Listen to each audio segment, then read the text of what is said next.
Welcome back, dear aspirants. So today we will discuss your next series, William Shakespeare. The next question is, who has been termed as motiveless malignity? इसे हम पहले भी discuss कर चुके हैं. Options are Macbeth, Othello, sorry, Iago, Polonius. Right answer will be answer C.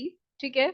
जो famous phrase है the motive hunting of motiveless मलाइनिटी, इसको सैमुअल टेलर कॉलरिज ने अपनी जो कॉपी ऑफ शेक्सपियर उसमें लिखा था, और उन्होंने इस सीरीज पर लेक्चर्स तैयार किए थे जिसको उन्होंने विंटर ऑफ 1818 से 1819 के बीच डिलीवर किया था.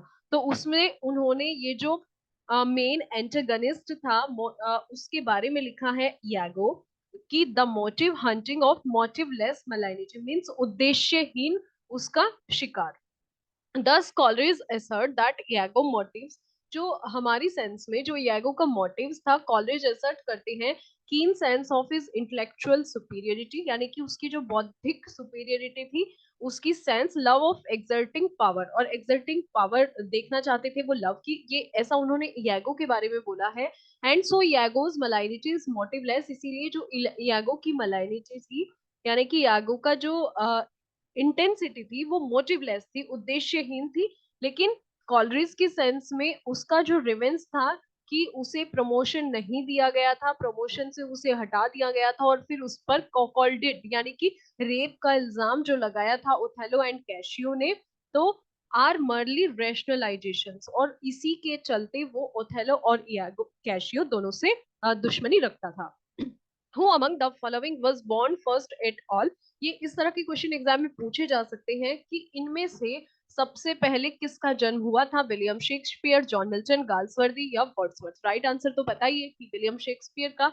इनके बारे में जान लेते हैं. शेक्सपियर का जन्म स्ट्रेटफोर्ड अपॉन अवॉन में हुआ था, यूनाइटेड किंगडम में. उनकी डेथ 23 अप्रैल 1616 Stratford upon Avon United Kingdom में हुई थी. ये एलिजाबेथन एरा के पोएट्स थे और ट्यूडर पीरियड से ये रिलेट रखते थे. ट्यूडर पीरियड मींस जो उनके हिस्टोरिकल प्ले है ना, वहां पर जो ट्यूडर शासन था, ट्यूडर वंश था, उससे यहाँ पर उद्देश्य है ट्यूडर पीरियड का. ठीक है. England during the rain of queen Elizabeth first, तो उस टाइम पर वहां पर किसका शासन था? क्वीन एलिजाबेथ फर्स्ट का वहां शासन था, और इसे इंग्लिश हिस्ट्री में इसको गोल्डन एज के नाम से भी जाना जाता है. ठीक है.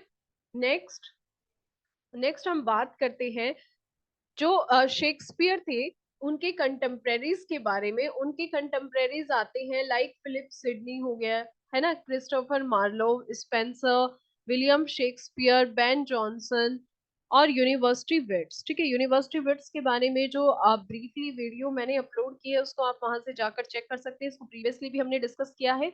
इसके बाद जो टाइम पीरियड आता है वो मिल्टन का आता है. शेक्सपियर का टाइम पीरियड 17th सेंचुरी से माना जाता है. मिल्टन उसके बाद आते हैं. मिल्टन का जन्म 9 दिसंबर 1608 को Bread Street London United Kingdom में हुआ था. उनकी डेथ 8 नवंबर 1674 Bunhill Row London United Kingdom में हुई थी. बायोग्राफीज से क्वेश्चन है, बायोग्राफीज के फैक्ट है, तो आपको इनको ध्यान रखना है. मिल्टन कैरोलिन एज और कॉमनवेल्थ एज दोनों एज के पोएट माने जाते हैं. मिल्टन के कंटेम्प्रेरीज में आते हैं कैरोलिन एज में Robert Burton, Sir Thomas Browne, and Commonwealth age में sorry Hobbes, Henry Vaughan, Abraham Cowley, Sir William Davenant and Andrew Marvell आते हैं. ठीक है. नेक्स्ट जो आते हैं वर्ड्सवर्थ. वर्ड्सवर्थ 7 अप्रैल 1770 को इनका जन्म पोकरमाउथ यूके में हुआ था. इनकी death 23 April 1850 Rydal Mount and gardens Rydal United Kingdom में हो गई थी. वर्ड्सवर्थ एज ऑफ रिवॉल्यूशन से रिलेट करते थे. ये रोमांटिक पीरियड के पोएट थे. विलियम वर्ड्सवर्थ के कंटेम्प्रेरीज में आती हैं S T. Coleridge, Walter Scott, Robert Burns, William Blake, P V. Shelley, John Keats, Charles Lamb, William Hazlitt, Leigh Hunt, Jane Austen, Mary Shelley, Thomas De Quincey, Mary Wollstonecraft. आपसे contemporaries के बारे में कोई भी एक कंटेम्प्रेरीज दे देंगे या फिर 3 ऑप्शंस में कंटेम्प्रेरीज दे देंगे, एक डिफरेंट दे देंगे, और पूछ लेंगे कि कौन इनसे रिलेटेड नहीं है. तो आपको इस तरह से इनको अच्छे से रीड करना है कि कौन कौन किस पोएट से रिलेट करता है. जॉन गाल्सवर्दी आते हैं लास्ट में. उनका जन्म 14 अगस्त 1867 को हुआ था. ये जो वर्ड्सवर्थ है ये 19th सेंचुरी से रिलेट करते हैं. और शेक्सपियर 17th सेंचुरी से रिलेट करते हैं और जॉन गाल्सवर्दी 20th सेंचुरी से रिलेट करते हैं। तो इसलिए सबसे जो छोटे हैं वो जॉन गाल्सवर्दी। 14 अगस्त 1867 में इनका जन्म Kingston upon Thames United Kingdom में हुआ था। 31 जनवरी 1933 में इनकी डेथ हो गई थी हैम्स्टन लंदन यूके में। एडवर्डन पीरियड से ये रिलेट करते हैं, इनके कंटेम्परेरीज हो जाते हैं Rudyard Kipling, John Galsworthy, H G. Wells, Henry James. ठीक है, next question, who revised King Lear for happy ending so that Cordelia could marry Edgar at the ending. ठीक है, अंत में कॉर्डेलिया एडगर से शादी कर लेती है। तो इस किंग लियर के वर्जन को हैप्पी एंडिंग में किसने रिवाइज किया था? Nahum Tate, Johnson, Richard Bentley, Rymer. तो नाहम टेट हो जाते हैं जिन्होंने किंग लियर को रिवाइज किया था, यानी कि रिवाइज्ड उसका वर्जन वो लाए थे 1681। प्लेराइट जो नाहम टेट है उन्होंने लियर को रिवाइज करके उसकी जो हैप्पी एंडिंग है उसे रिस्टोर किया था ऑफ द हिस्टोरिकल क्रॉनिकल्स में, और उसमें बहुत सारे चेंजेस और कट किए थे। उन्होंने विलेंस को बहुत ज्यादा क्रूअल बनाया था और टू कैरेक्टर के बीच वहां रोमांस दिखाया था, कॉर्डेलिया एंड एडगर। ठीक है, शेक्सपियर की वर्जन यानी कि शेक्सपियर का जो किंग लियर था उसमें कभी भी कॉर्डेलिया और एडगर के रोमांसेस नहीं थे, रोमांस सीन का कोई जिक्र नहीं है, लेकिन इन्होंने वो दिखाया था। ठीक है, who wrote lilies that fester smell far worse than weeds? TGT 2013 में पूछा गया क्वेश्चन है, अच्छे से रीड करेंगे। Wordsworth, Milton, Galsworthy, Shakespeare. ये गाल्सवर्दी का सोनेट हो जाता है। सोनेट 94 से ये लाइन ली गई है। 154 टोटल उन्होंने सोनेट लिखे हैं। ठीक है, इनके ये फेयर यूथ के एक मेंबर के सीक्वेंस में उन्होंने सोनेट लिखे हैं। ठीक है, जिसको यहाँ पर उन्होंने यंग मैन को डेडिकेट किया है। In which Shakespearean play does Curan appear? Curan किस प्ले में दिखाई देता है? Macbeth, Othello, King Lear, Hamlet. Right answer हो जाता है King Lear. Curan King Lear में दिखाई देता है। क्यूरान ग्लॉसेस्टर का सर्वेंट होता है इसमें, और वह एडमंड का परिचित होता है। ठीक है, हु हैज हर्ड रूमर्स? जो रूमर्स सुनता है कि अल्बनी और कॉर्नवेल में झगड़ा हो गया है, और इसको वो वेरीफाई करने में लगे रहते हैं। नेक्स्ट क्वेश्चन, नेक्स्ट जो फैक्ट है इसी क्वेश्चन से रिलेटेड है, King Lear dies before he can reconcile himself to his laws. जो किंग लियर है जब वो मरता है तो उसे अपने लॉस का एहसास होता है, क्योंकि उसकी जो बेटी है कॉर्डेलिया जो उसे सबसे ज्यादा प्यार करती थी उसकी डेथ हो जाती है in the end. His last word अपनी बेटी के लिए वो बोलता है कॉर्डेलिया के लिए, look on her, look her lips, look there, look there. ठीक है, ये एंडिंग लाइन है किंग लियर की। ये अपने डाइंग मोमेंट्स पर लियर के मुंह से ये वर्ड निकलते हैं जो एक्सेप्ट नहीं कर पाता है कि कॉर्डेलिया मर चुकी है। Next question, which of the following flowers does the made Ophelia not give away? कौन सा फ्लावर्स है जिसको ऑफिलिया ने अपने से दूर नहीं किया था? Violets, pansies, rosemary, columbines. ठीक है, ये सारे ही फ्लावर्स ऐसे हैं जिनके बारे में कुछ ना कुछ थॉट्स या जिनका कुछ ना कुछ मीनिंग है जो इस प्ले में दिखने को मिलता है। लेकिन वायलेट्स जो है जिसमें जो mad Ophelia not give away, ठीक है, इनमें से वायलेट्स हो जाता है। एक बार इन फ्लावर्स के बारे में जान लेते हैं कि क्या वेराइटी है, क्या वेराइटी ऑफ मीनिंग्स इंक्लूड करते हैं प्ले हैमलेट में इन फ्लावर्स के लिए। तो जब वो वहां पर अपने थॉट्स प्रकट करती है तो रोजमेरी को रिमेम्बरेंस से वहां प्रकट करती है, यादें। पेंसीज को थॉट से, फेनल को फ्लैटरी यानी कि चापलूसी से, कोलम्बस फुलिशनेस, रियू सोरो या रिग्रेट या पछतावा से वहां शो किया जाता है। डेजीज इनोसेंस से, वायलेट्स यहाँ फेथफुलनेस और फ्रेजिलिटी से शो किया जाता है, यानी कि यहाँ पर थॉट्स इन फ्लावर्स के जरिए शो किए जाते हैं। ठीक है, next question, who names the historical Shakespeare a mirror of Kings place of? तो किसने ये नेम दिया था इन प्लेस के लिए? श्लेगल, वॉल्टर पेटर, कॉलरिज, डाउडन। राइट आंसर हो जाता है श्लेगल। इनका पूरा नाम विल्हेम वॉन श्लेगल था। 1808 अगस्त में उन्होंने अपने लेक्चर ड्रामा में दिया था। वियना, वियना एक जगह का नाम है जहां पर इन्होंने दिया था। वो शेक्सपियर के हिस्ट्री प्लेस को मिरर फॉर प्रिंसेस से कनेक्ट करते हुए दिखाई देते हैं। ये जो हिंट है शेक्सपियर की खुद उनकी लाइन से आता है, जो कि उन्होंने हेनरी फिफ्थ में जब कॉरस हेनरी को बुलाता है, the mirror of all Christian princess, किसको बोला है कॉरस ने? ये एग्जाम के पॉइंट ऑफ व्यू से इंपॉर्टेंट पॉइंट है, स्पेशली पीजीटी एस्पिरेंट्स के लिए। हेनरी फिफ्थ को वो the mirror of all Christian princess यहाँ पर कहकर बुलाता है। ये जॉनर जो है मिडिल एजेस में बहुत ज्यादा पॉपुलर हुआ, एंड जो क्विंटिन स्किनर थे उन्होंने बताया है कि ये जो जॉनर है ये Jenner France, Germany, Spain and England में बहुत ज्यादा स्प्रेड हुआ। शेलल्स यूनिवर्सल एप्लीकेबिलिटी में सीम एन ओवर स्टेटमेंट, लेकिन वो इन मिरर फॉर प्रिंसेस से इंगेज दिखते हैं।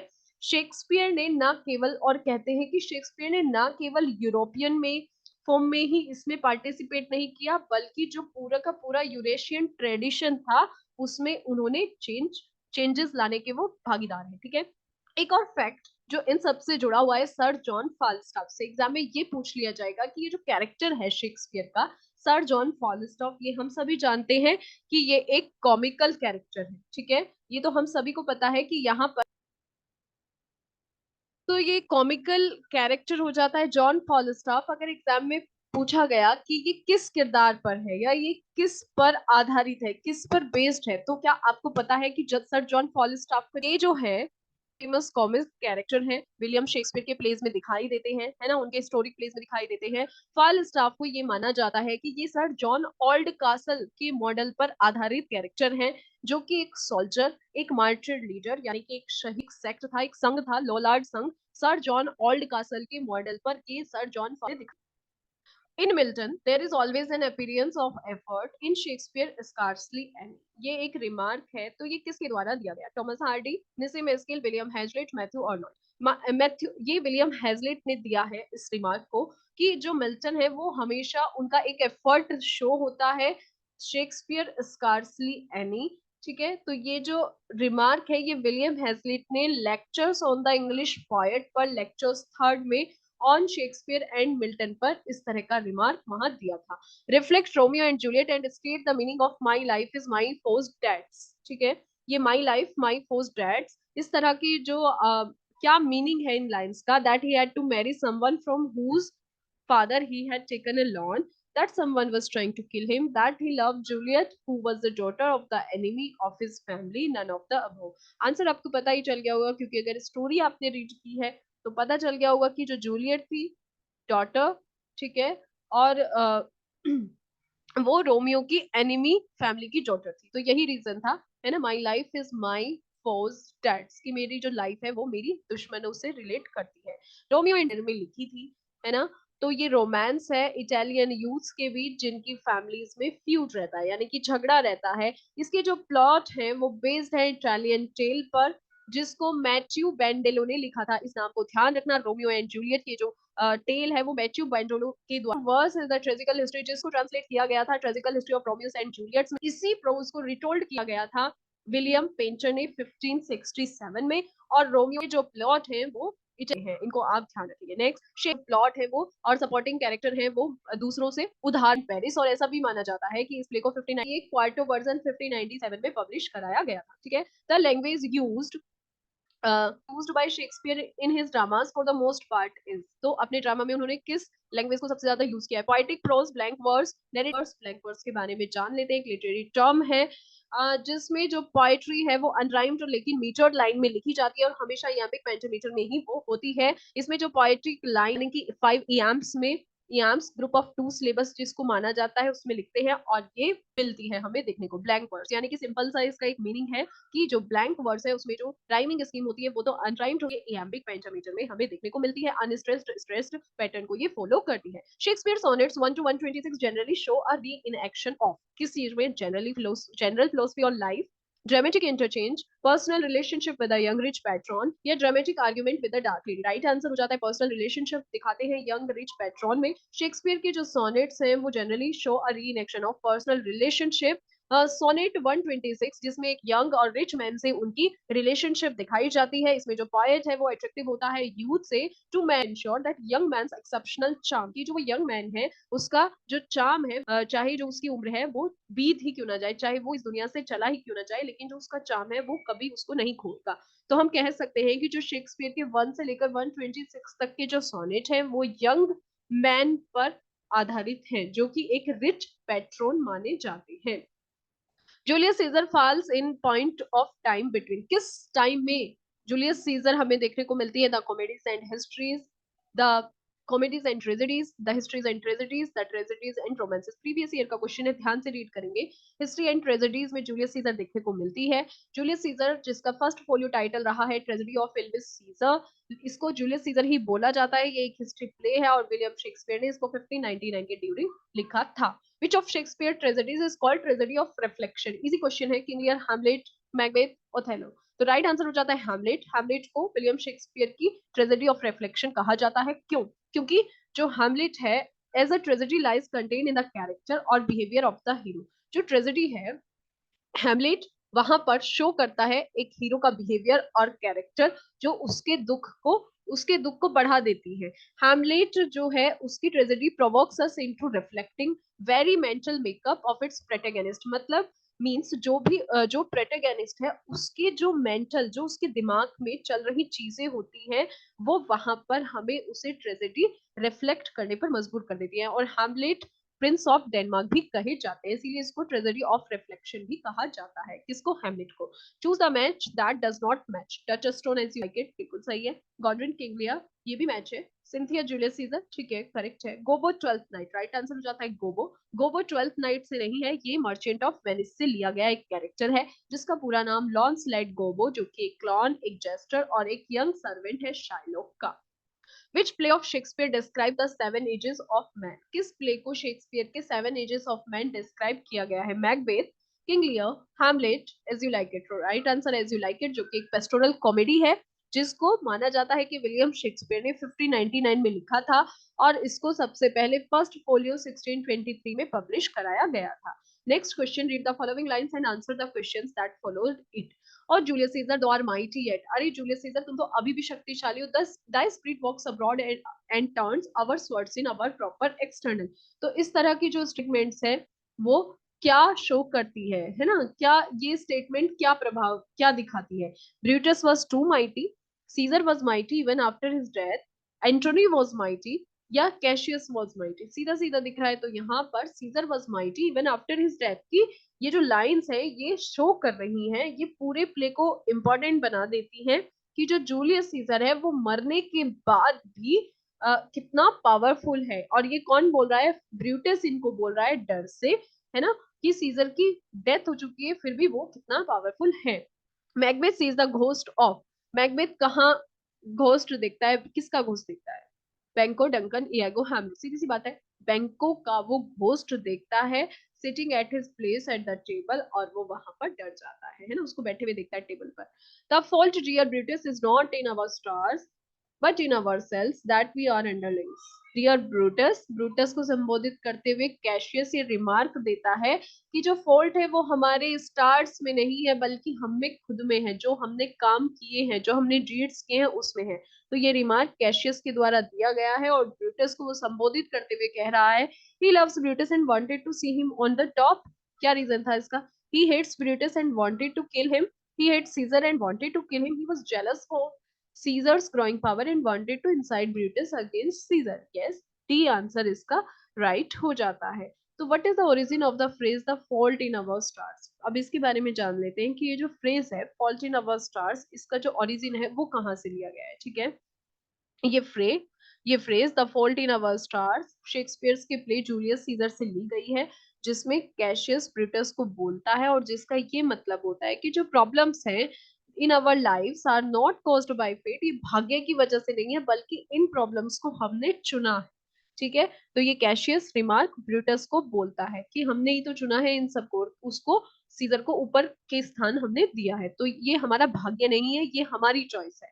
Next question, which drama of Shakespeare has no prose at all so called lyrical tragedy? कौन सा ड्रामा है शेक्सपियर का जिसको लिरिकल ट्रेजेडी कहा जाता है सीधा सीधा, और जिसमें प्रोज नहीं है यानी कि वो वर्स में लिखी गई है? देख लेते हैं, गद्य में लिखी गई है, पद नहीं है, लिरिकल ट्रेजेडी बोला गया है। तो ये ध्यान रखना, ये पूछा जा सकता है कि किस ड्रामा को शेक्सपियर के लिरिकल ट्रेजेडी बोला गया है। Twelfth Night, Henry fourth part first, Richard second sibling. Easy है, रिचर्ड सेकंड को बोला गया है। ठीक है, ये interesting and readable account of the Henriad से लिया गया है। मीन्स आप इसको समझने की कोशिश कीजिए, ये जो प्लेस है ना, Richard second, Richard first, Richard second और Henry fourth and Henry fifth, इन सबको के पॉइंट ऑफ व्यू से इंपॉर्टेंट है। अगर आपसे पूछ लिया जाए कि हेनरी यार्ड में हम किन किन प्लेस को कंसिस्ट कर सकते हैं, तो Richard first and second, Henry fourth Henry fourth first को हम हेनरियट में इंक्लूड कर सकते हैं। एक बार फिर से रिपीट करते हैं, Henry fourth first and second, Henry fourth first, Henry fourth second, Henry fifth, और बनाया हेनरियाट, इसको बोला जाता है। और रिचर्ड सेकंड को लिरिकल ट्रेजेडी कंसीडर किया जाता है। Who speaks the following lines, I am a man more sinner against than sinning.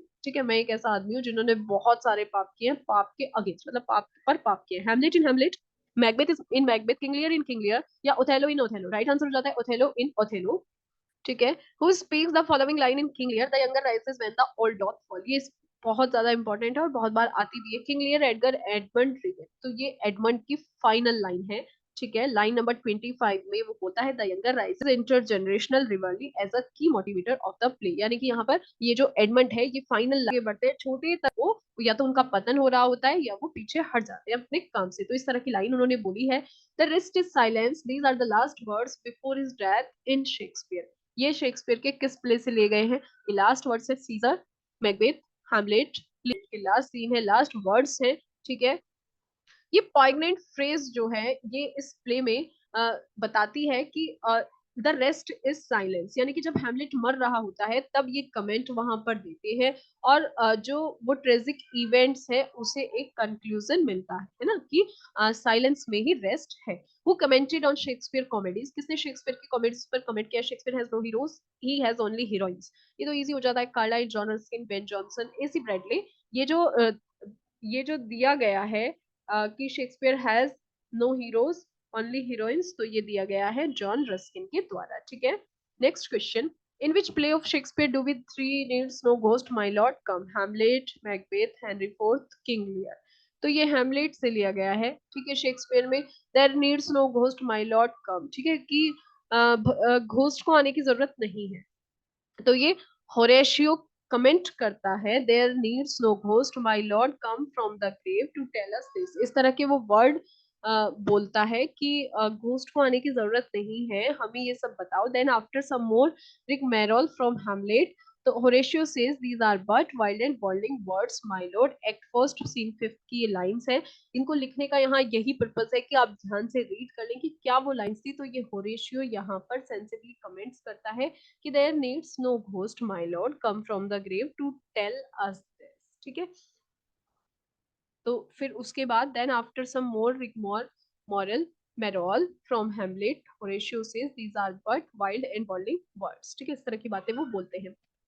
To which character in Shakespeare's does the following description apply? That Tedious Windsor who medleys his way to his doom. Claudius, Hamlet, Polonius, none of these. तो ये जो lines है, tedious Windsor who medleys his way to his dream, ये Hamlet में ही बोली गई है। और ये जो लाइन है, others abide our question, Shakespeare art free, we ask and ask, thou smilest and art still, ये किसने दी है? Doctor Johnson, Matthew Arnold, Coleridge, T S. Eliot. So right answer हो जाता है मैथ्यू अर्नोल्ड। मैथ्यू अर्नोल्ड की lines है, ठीक है, जिसमें जो उन्होंने अपने 1822 से लेकर 1888 के विक्टोरियन पोएट एंड क्रिटिक है, जो उन्होंने प्ले लिखा था शेक्सपियर पर, उसमें ये लाइंस दी है। उन्होंने शेक्सपियर पर एक प्ले लिखा था, उसमें उन्होंने शेक्सपियर के बारे में ये सब बोला था। और ये विक्टोरियन एरा के पोएट और क्रिटिक है। ठीक है, जिन्होंने जो culture to education were hugely influential, ठीक है, जिनका जिनका ऊपर जो कल्चर से शिक्षा का जो पद्धति थी उसका बहुत ज्यादा उन पर प्रभाव था। Arnold's day job was an inspector of schools, और अर्नोल्ड जो है एज एन इंस्पेक्टर वो जॉब करते थे एक स्कूल्स में। आई होप कि ये आपको क्लियर हुआ होगा। ठीक है, जो अर्नोल्ड थे वो टॉमस अर्नोल्ड इन्फ्लुएंशियल हेडमास्टर के सन थे, जो कि रग्बी स्कूल में पढ़ता है। और Shakespeare is one of Arnold's most frequently anthologist poem, ये शेक्सपियर जो है उनकी एंथोलॉजिस्ट पोएम मानी जाती है। ठीक है, तो ये आपको समझ आया होगा। अपनी प्रिपरेशन जारी रखिए और ये जो शेक्सपियर से रिलेटेड जो सीरीज है इसको कंटिन्यू आप पढ़ते रहिए। ठीक है।